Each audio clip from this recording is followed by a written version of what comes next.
নমস্কার আমার সৎসঙ্গী গুরু ভাই বোনেরা, আশা করি আপনারা সবাই ভালো আছেন।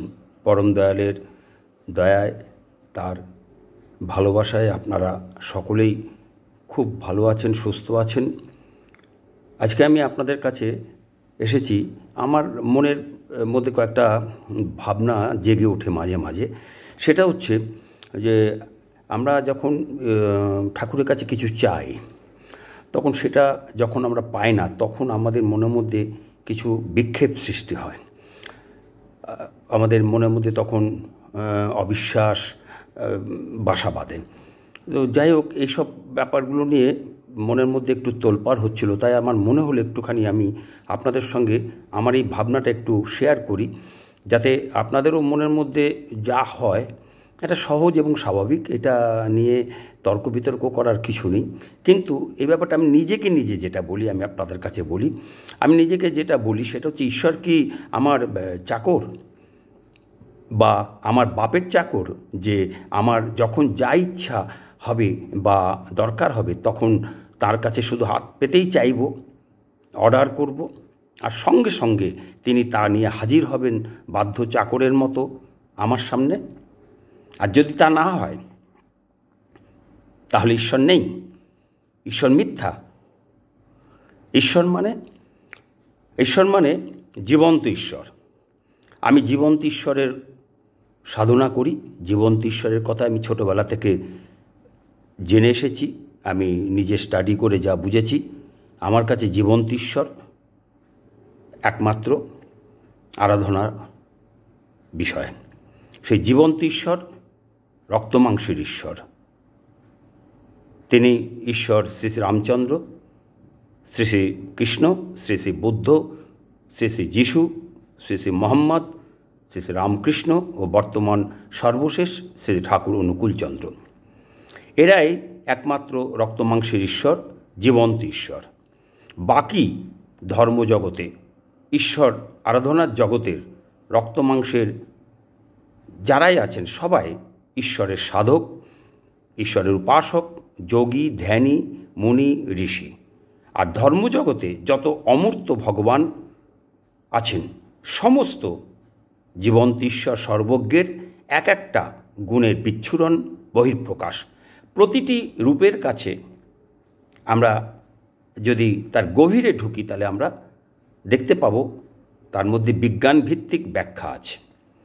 বিশ্বব্রহ্মাণ্ডের মালিক, সৃষ্টিকর্তা, সৃষ্টির পরম কারণ, সৃষ্টির পরম উৎস, একমেবাদ্বিতীয়ম, সেই একজনই তার নানা সৃষ্টির শ্রেষ্ঠ সৃষ্টি মানুষ। সেই মানুষের রূপ ধরে তিনি মানুষের মাঝে নেমে আসেন বারবার, যুগে যুগে, যুগের প্রয়োজনে। তার কাছ থেকে আপনি এসেছেন, আমি এসেছি এই মর্তে। আর আমার পিছন পিছন তিনি এসেছেন আপনাকে আমাকে রক্ষা করতে, আপনাকে আমাকে বাঁচাতে ও আপনাকে আমাকে বৃদ্ধির পথে, উন্নতির পথে, সফলতার পথে, জীবনে সার্থক হওয়ার পথে চালিত করতে তিনি এসেছেন। তাই তার কাছে ফিরে যান। চলুন আমরা সবাই তার কাছে ফিরে যাই, তাকে জীবনে গ্রহণ করি। এই নতুন করে তার কাছে পুনরায় যে ফিরে যাওয়া বা তাকে জীবনে যে গ্রহণ করার কথা আমি বললাম, সেই জীবনে গ্রহণ করার অনুষ্ঠানটাকেই বলে দীক্ষা। তিনি যা বলেছেন তাই শুধু আসুন করি, পালন করি, যতটুকু পারি করি। তাকে, অর্থাৎ আমার আপনার জীবন্ত ঈশ্বর দয়াল প্রভুকে দিনের শুরুতে খেতে দিই, তার ভরণ পোষণের দায়িত্ব নিই, বাস্তব সেবার মধ্যে দিয়ে আমার আপনার যতটুকু ক্ষমতা আছে ততটুকু ক্ষমতা দিয়ে। ক্ষমতার বাইরেও যাব না, ক্ষমতাকে লুকোবও না। ক্ষমতার বাইরে যাওয়াও পাপ, ঠাকুর বললেন, এবং ক্ষমতাকে লুকিয়ে রাখাও পাপ। তারপর তাঁর দেওয়া যে বীজনাম, সেই বীজনামের মধ্যে দিয়ে তার সঙ্গে আসুন যুক্ত থাকি, সারা দিন অনুরাগের সঙ্গে তার নামের সঙ্গে যুক্ত থেকে, অর্থাৎ মনে মনে তাঁর দেওয়া যে নাম সেই বীজ নাম রিপিটেডলি আওড়াতে থাকি স্বাভাবিকভাবে। আর ঘরে বাইরে আমার যে কাজ, আপনার যে কাজ, সে কাজ আপনি করে যান, আমি করে যাই। ফালতু কারো সঙ্গে অপ্রয়োজনে কথা বলে নাম করা থেকে দূরে সরে থেকে সময় নষ্ট করবেন না। সময় নষ্ট করার মতন আমাদের অঢেল সময় নেই। সময় কারো জন্য অপেক্ষা করে না, এটা আমাদের মাথায় রাখতে হবে। আপনাকে আমাকে জীবন্ত ঈশ্বরের কাছে কিচ্ছু চাইতে হবে না।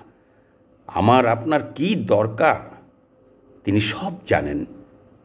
আসুন তাকে ভালোবাসি, আপনি তাকে ভালোবাসুন। তাকে যদি ভালোবাসেন তাহলে সবাইকে ভালোবাসুন। কে আপনাকে ভালোবাসলো আর কে আপনাকে ভালোবাসলো না তা দেখতে যাবেন না। আপনি তাকে ভালোবাসুন। তাকে ভালোবেসে, মানুষকে ভালোবেসে আপনি আপনার নিজের সংসারের যে কাজে হাত দিচ্ছেন, আপনার সেই কাজ দয়ালকে জানিয়ে শুধু দয়ালকে বলুন, তোমার ইচ্ছায় মঙ্গল, আমি জানি না কিসে আমার মঙ্গল হবে, আমার ভিতরে তোমার ইচ্ছাই পূর্ণ হোক। আর এই কথা নিবেদন করে নাম করতে করতে পথে পা রাখুন, কাজে হাত দিন। ভুলে যাবেন নাম করতে, এটা স্বাভাবিক, এটাতে অস্বাভাবিকতা কিচ্ছু নেই। চারদিকে নানা হই হট্টগোল, অস্থির যে পৃথিবী, সেই সংসারে ঘরে বাইরে যে অস্থিরতা, সেই অস্থিরতার মধ্যে নাম আমরা ভুলে যাই, ভুলে যাব, এটা স্বাভাবিক। কিন্তু মনে পড়ার সঙ্গে সঙ্গেই নাম করুন। সহজ স্বাভাবিকভাবে আনন্দের সঙ্গে, আন্তরিকতার সঙ্গে, অনুরাগের সঙ্গে আকুল হয়ে মগ্ন হয়ে নাম করুন। আর দিনের শেষে রাতে শোবার আগে তার সঙ্গে একটা নির্দিষ্ট সময়, যতটুকু আপনার পক্ষে সম্ভব, একটু মুখোমুখি বসুন, তাকে ভাবুন, তারপর শুয়ে পড়ুন নাম করতে করতে। দেখুন কি হয়। হঠাৎ ঝলমল করে আলো জ্বলে উঠবে। আলো জ্বলুক বলার সঙ্গে সঙ্গে আলো জ্বলে ওঠার মতো আলো জ্বলে উঠে সমস্ত অন্ধকার দূর হয়ে যাবে, খুলে যাবে সব গিট। সাহায্যের একটা অদৃশ্য হাত এগিয়ে আসবে আপনার সামনে। আপনি সফল হবেন। সত্য সত্য সত্য, 3 সত্য। প্রবাদ আছে, ভগবানকে ঘর দের হ্যায় पर अंधेर नहीं, कभी अंधेर नहीं, नहीं नहीं नहीं। তার দরবার থেকে খালি হাতে কেউ ফিরে যায়নি, যায় না, যাবেও না কোনো দিন।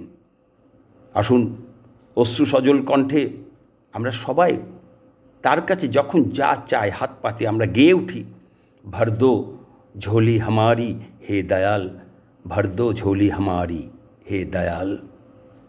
জীবন্ত ঈশ্বর ছাড়া জগতের কোনো শক্তি আপনাকে এমন চিরন্তন আনন্দময় সফলতার স্বাদ দিতে পারবে না। পরিবারের সবাইকে নিয়ে ঝাঁপ দিন এই নামের আনন্দ সাগরে। আর রোগ শোক গ্রহদোষ বুদ্ধি বিপর্যয় দরিদ্রতা থেকে মুক্ত হয়ে চুটিয়ে জীবন উপভোগ করুন পরিবারের সবাইকে নিয়ে। আপনার 6টা রিপু, কাম ক্রোধ লোভ মোহ মদ মাৎসর্য, এই 6টা চাকরকে আপনি সঙ্গে নিয়ে আপনি চুটিয়ে জীবন উপভোগ করুন। জীবনে ভালো থাকার, আনন্দে থাকার ক্লুটা জানিয়ে দিলাম। বর্তমান জীবন্ত ঈশ্বর শ্রী ঠাকুর অনুকূলচন্দ্রকে জীবনে গ্রহণ করে শয়নে স্বপনে জাগরণে ভোজনে চলতে ফিরতে উঠতে বসতে স্নান করতে পায়খানা করতে অফিসে কাচারিতে ব্যবসা বাণিজ্যে সব জায়গায় তাঁর দেওয়া বীজনাম মনে মনে ছুঁয়ে ছুঁয়ে চলে যান অবিরাম।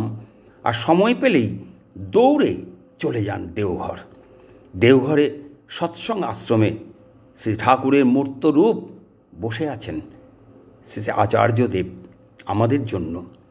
তাকে আপনার সমস্যার কথা জানান, জেনে নিন আপনার সমস্যার সমাধান।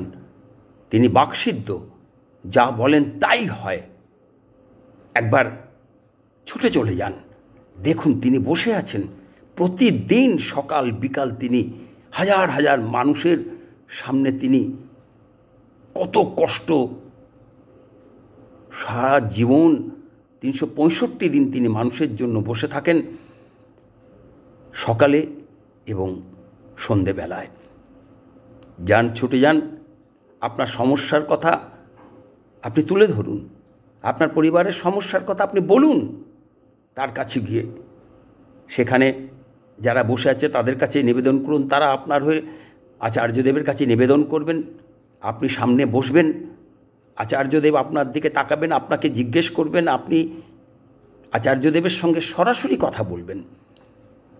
খালি আপনার যে সমস্যা সেটা আপনি, মায়েদের একটা লাইন আছে, দাদাদের একটা লাইন আছে, সেই লাইনে দুপাশে লাইনে আপনারা দাঁড়ান। আপনার যখন সময় আসবে সেখানে যিনি বসে আছেন তাকে আপনি আপনার সমস্যার কথা আপনি তাকে জানান। তিনি দাদাকে যখন নিবেদন করবেন তখন আপনি সামনে, দাদার সামনে বসে দাদার দিকে তাকিয়ে থাকুন। দাদা আপনাকে আপনার সমস্যা নিয়ে আপনার সঙ্গে আলোচনা করবে, আপনাকে বলবেন। আপনি মন দিয়ে শুনবেন, প্রতিটি শব্দ, প্রতিটি লাইন, প্রতিটি কথা মন দিয়ে শুনবেন তিনি কি বলছেন। আর অক্ষরে অক্ষরে পারলে লিখে রাখবেন সঙ্গে সঙ্গে তিনি কি বলছেন।